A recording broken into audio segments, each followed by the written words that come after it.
যেটা আল্লাহ পরীক্ষার মাধ্যমে যাচাই করে দেখতে চান। সূরা আনকাবুত খুলে দেখবেন, শুরুর দিকেই 2 নম্বর আয়াতে আল্লাহ পাক বলছেন, আহাসিবান নাসু আন ইউতরাকু আন ইয়াকুলু আমান্না ওয়া হুম লা ইফতানুন। আল্লাহু আকবার। আল্লাহ রাব্বুল আলামিন বলেন, মানুষের কি ধারণা ঈমান এনেছি এই কথা বললেই আমি তাদের ছেড়ে দেব আর তারা জান্নাতে চলে যাবে। তারা যদি ধারণা করে যে ঈমান এনেছি এই কথা বলে আমরা জান্নাতে প্রবেশ করে ফেলবো, তাহলে তাদের ধারণা ভুল। অবশ্যই ঈমান যারা এনেছে, ঈমানের ঘোষণা যারা দিয়েছে, আমি আল্লাহ পাক অবশ্যই তাদের ঈমানকে পরীক্ষা করে দেখে নেব। সুবহানাল্লাহ। কারণ হচ্ছে আল্লাহ বলছেন, ইতিপূর্বে যারা এসেছে আমি তাদের ঈমানকে ওইভাবে পরীক্ষা করেছি। সম্মানিত হাজিরিন, এই মজবুত ঈমান যার ভিতরে প্রবিষ্ট হয়ে যাবে, সে পৃথিবীর কাউকে আর পরোয়া করবে না, ভয় করবে। আমার ভাইরা, এই পৃথিবীতে পয়গম্বরেরা এসেছেন, যে ঈমান শিক্ষা দিয়েছেন, মানুষকে তৈরি করেছেন, উদ্দেশ্য ছিল কি বলেন তো? এই পৃথিবীতে একটা ন্যায় ও ইনসাফ ভিত্তিক সমাজ ব্যবস্থা প্রতিষ্ঠিত করা। কথা বলেন ঠিক কিনা? এটার জন্যই তারা এসেছেন। আমরাও গোটা পৃথিবীতে দায়িত্ব এই মুহূর্তে আমরা নিতে পারতেছি না। আগে নিজের ভূখণ্ড নিয়ে চিন্তা করি। এই ভূখণ্ডে ন্যায় ইনসাফ কল্যাণ প্রতিষ্ঠিত হোক। একজন মুসলমান হিসেবে, একজন বৃদ্ধ হিসেবে, একজন যুবক হিসেবে আমরা সবাই এটি চাই কি চাই না? কথা বলেন, চাই কি চাই না? এখন এই কাজ করতে গিয়ে যদি পরীক্ষার সম্মুখীন হতে হয়, মজবুত ঈমানের পরিচয় তখন দেওয়ার দরকার আছে না?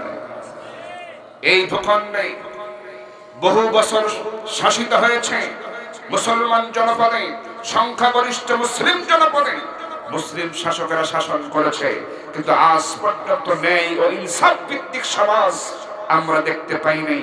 যার কারণে আজ হত্যা হচ্ছে, আজ খুন হচ্ছে, আজ ধর্ষণ হচ্ছে, আজ মিথ্যা মামলার বাণিজ্য চলতেছে, আজ মানুষের উপর হয়রানি জুলুম চলতেছে।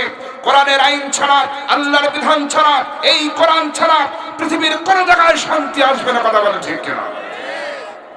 আমার ভাই, এই সমাজ নির্মাণ করতে গিয়ে মজবুত ঈমানের পরিচয় দিতে হয়। এই যুব সমাজ তা কিন্তু দিয়েছে, করেছে। এর প্রমাণের দৃষ্টান্ত দেখেছেন আমাদের প্রিয় ভাই। দেখেন, একটা হাজার হাজার যুবকদের রক্তের বিনিময়ে যে স্বাধীনতা পেলাম, এর পরেও বাতিল পন্থীরা তারা সহ্য করলো না। ভালো জিনিসকে কেউ সহ্য করতে চায় না। শরীফ ওসমান হাদি ভাই, তিনি তো কোনো ওইভাবে দলের না। ইনকিলাব মঞ্চ নামে একটি ভিন্ন একটি দল, রাজনৈতিক পরিচয় সেখানে ছিল না।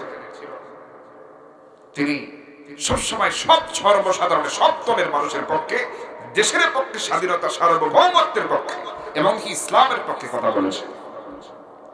উনি কিন্তু কোন দলের পরিচয় দেন, উনি রাজনৈতিক পরিচয় বহন করেন। তার মানে সকল রাজনৈতিক দলের তিনি একজন সদস্য, মানে আমরা ধরে নিলাম। কারণ তিনি দেশের পক্ষে কথা বলছেন, স্বাধীনতার পক্ষে, ইসলামের পক্ষে কথা বলছেন। সব দলের তার মর্যাদা সমান। সেই লোকটাকে দিনে দুপুরে মাথায় গুলি করা হলো। কত দোয়া করলাম তার জন্য, কিন্তু তিনি পৃথিবীতে বেঁচে থাকলেন না। কত সুন্দর স্বপ্ন দেখতেন এই জমিনকে নিয়ে। আমার তো মনে হয় যারা তাকে দেখেছেন, তার কথা শুনেছেন, এখনো তার প্রত্যেকটি কথা সবার অন্তরে এখনো মনে হয় বাঁচতেছে। কথা বলে ঠিক কিনা? গতকালকে আমার প্রোগ্রাম ছিল, তো সেখানে দেখলাম যুবকেরা এত সুন্দর কিছু কথা বলেছে। আমি আশ্চর্য হয়ে গেছি যে যুবকরাও এরকম চিন্তা লালন করে। সেখানে লিখেছে, হুজুর, এলাকায় তো অনেক সুদের কারবার, জেনার কারবার, পরকীয়ার কারবার, এরপরে নেশাগ্রস্ত হয়ে যাচ্ছে এই যুব সমাজ। একটু এই ব্যাপারে কথা বলবেন। সেই সাথে একটু প্রিয় ভাই শহীদ শরীফ ওসমান হাদি ভাইয়ের ব্যাপারে অবশ্যই কিছু কথা বলবেন, দয়া করবেন। আমি চিন্তা করলাম, যুবকদের অন্তরে এত ভালো চিন্তা এখনো লালন করে তারা। আসলে এই যুব সমাজ তারা চায়, যুবকেরা চায় ভালো একটা সমাজ ব্যবস্থা দেশে কায়েম হোক। কথা বলে ঠিক কিনা? তা আমি ভাবলাম, তাহলে প্রিয় শরীফ ওসমান হাদি ভাইয়ের জন্য কি করে, তার সম্পর্কে কি বলা যায়? আমি সেই যেখানে বসতে দেওয়া হয়েছে সেখানে বসে আমি আল্লাহর কাছে সাহায্য চাইলাম। ওসমান হাদি ভাইকে নিয়ে কিছু কথা স্মরণ করতে করতেই আমি তার ব্যাপারে একটি গান লিখে ফেললাম, সুর করে ফেললাম ওই মুহূর্তের মধ্যে আল্লাহর দয়ায়, এবং আমি সেটা যুবকদের সামনে উপস্থাপন করলাম ভরা মজলিসে। আলহামদুলিল্লাহ তারা খুব সন্তুষ্ট হলো। আমি কি বলবো সেটি কালকে লেখা সেই গান। মোদের অহংকার মারলো যারা সন্ত্রাসী তারা জাতির কুলাঙ্গার। কথা বলেন ঠিক কিনা? ওসমান হাদি দেশের গর্ব মোদের অহংকার মারলো যারা সন্ত্রাসী তারা জাতির কুলাঙ্গার। পাষাণ খুনিরা ভেবে নিয়েছিল মারলেই বুঝি শেষ, ওরা তো জানে না বিপ্লবীরা সবাই বাংলাদেশ। কথা বলেন ঠিক কিনা? পাষাণ খুনিরা ভেবে নিয়েছিল মারলেই বুঝি শেষ, ওরা তো জানে না বিপ্লবীরা সবাই বাংলাদেশ। সত্য ন্যায়ের পথে চলে যারা তারা প্রভু ভয় পায় না। ওসমান হাদি মোদের সামনে হয়ে আছে প্রেরণা। সত্য ন্যায়ের পথে চলে যারা তারা প্রভু ভয় পায় না। ওসমান হাদি মোদের সামনে হয়ে আছে প্রেরণা। মোরা হারব না, মোরা থামব না, এসব সন্ত্রাসীদের কভু ছাড়ব না। কথা বলেন ঠিক কিনা? মোরা হারব না, মোরা থামব না, এসব সন্ত্রাসীদের কভু ছাড়ব না। সত্য ন্যায়ের ইনসাফ পেতে শপথ নিয়েছে যারা, কিসের হত্যা কিসের হুমকি ভয় পায় না কো তারা। সত্য ন্যায়ের ইনসাফ পেতে শপথ নিয়েছে যারা, কিসের হত্যা কিসের হুমকি ভয় পায় না কো তারা। ওসমান হাদি তাদের মতোই চির বিপ্লবী বীর, রাজপথে গিয়ে প্রভুর নামে বলতো যে তাকবীর, লিল্লাহ তাকবীর। ওসমান হাদি তাদের মতোই চির বিপ্লবী বীর, রাজপথে গিয়ে প্রভুর নামে বলতো যে তাকবীর। ভিনদেশী আর হায়নারা তারে বেঁচে থাকতে দিল না। লক্ষ কোটি অন্তরে আজ শুধুই যে কান্না। ভিনদেশী আর হায়নারা তারে বেঁচে থাকতে দিল না। লক্ষ কোটি অন্তরে আজ শুধুই যে কান্না। মোরা হারব না, মোরা থামব না, এসব সন্ত্রাসীদের কভু ছাড়ব না। ইনকিলাব জিন্দাবাদ, ইনকিলাব জিন্দাবাদ, ইনকিলাব জিন্দাবাদ, ইনকিলাব জিন্দাবাদ। লিল্লাহ তাকবীর, লিল্লাহ তাকবীর। আল কোরআনের আলো, আল হাদিসের আলো, আমার নেতা তোমার নেতা, লিল্লাহ তাকবীর। আল্লাহ কবুল করুন বলছে আমি। আপনাদের কি ডাক্তারের অবস্থা একটু অন্যরকম, আমার অনুকূলে না, একটু ত্রুটি আছে। তারপরেও আমি বলার সাউন্ড কিন্তু ভালো, সাউন্ড একেবারে খারাপ না, সব কিন্তু মানে সেটিং এর মধ্যে সৌন্দর্য মানে মাধুর্যের দিক থেকে একটু ত্রুটি রয়ে গেছে। এখন এরপরেও আমি কথা কিছুক্ষণ বলবো, আপনারা কি চলে যাবেন?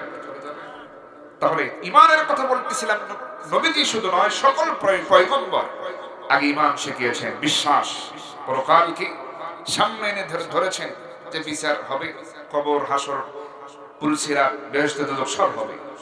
যারা ইমান এনেছে তারা এই সব কিছু কিন্তু বিশ্বাস করে নিয়েছে। কথা বলে ঠিক কিনা?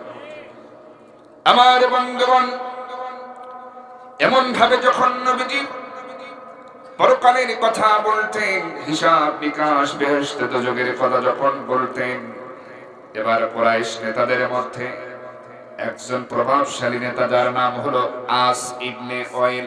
কি নাম বলেন তো? আস ইবনে ওয়াইল। সে ভাবতেছে মুহাম্মদ বিন আব্দুল্লাহ এইভাবে কি ধরনের মিথ্যাচার গল্প মানুষকে শোনায়।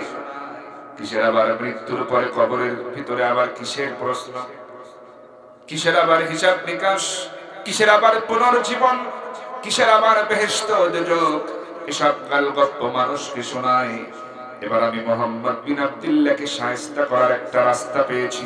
তাকে অপমান করব, তাকে আমি লাঞ্ছিত করব, এমন ভাবে তাকে লাঞ্ছিত করব যে মোহাম্মদ বিন আব্দুল্লাহ মনে রাখবে। এই মনে করে আসিফ বিন ওয়াইল কোথা থেকে যেন একটা মরা মানুষের কঙ্কাল সে হাজির করলো। কি হাজির করলো বলে? মরা মানুষের, আপনারা কেউ দেখছেন কিনা মাথা থেকে, মাথার খুলি থেকে পা পর্যন্ত যে কঙ্কাল, এটা কি দেখছেন কেউ? অনেক দেখছি না, বিশেষ করে হসপিটাল, ডাক্তারখানা বা বিভিন্ন জায়গায়, অথবা ক্যালেন্ডারেও দেখা যায়। এইরকম মরা মানুষের একটা কঙ্কাল আসিফ বিন ওয়াইল কোথা থেকে যেন সংগ্রহ করে নেয়। এবার এটা নিয়ে অপেক্ষা করতে থাকে। নবীজি যে রাস্তা দিয়ে আসেন ওই রাস্তায় সে দাঁড়িয়ে থাকে, আর মনে মনে ভাবে আজকে যদি মুহাম্মদ বিন আব্দুল্লাহ এই রাস্তায় চলে আসে, এই রাস্তায় আমি দাঁড়িয়ে থাকলাম, আর আমার হাতের এই কঙ্কালটা দিয়ে আমি তাকে এমন কিছু প্রশ্ন করবো এবং তার সামনে ঘটনা ঘটায় দেব, সে লাঞ্ছিত হয়ে যাবে, কোনো জবাব সে দিতে পারবে না। এবার সে অপেক্ষা করছে মরা মানুষের কঙ্কালটা হাতে নিয়ে। কিছুক্ষণ পরই আমার নবীজি ওই রাস্তা দিয়ে আসতেছেন। এবার আস্তে আস্তে হঠাৎ করে তার সামনে যখন দাঁড়িয়ে গেলেন আসিফ বিন ওয়াইল, এবার আচমকা নবীজির সামনে দাঁড়ায় ডাকতেছে মুহাম্মদ বিন আব্দুল্লাহ, এই যে দেখো তোমার সামনে আমি দাঁড়ালাম, আর আমার হাতে এটা কি বলো তো দেখি। মুহাম্মদ বিন আব্দুল্লাহ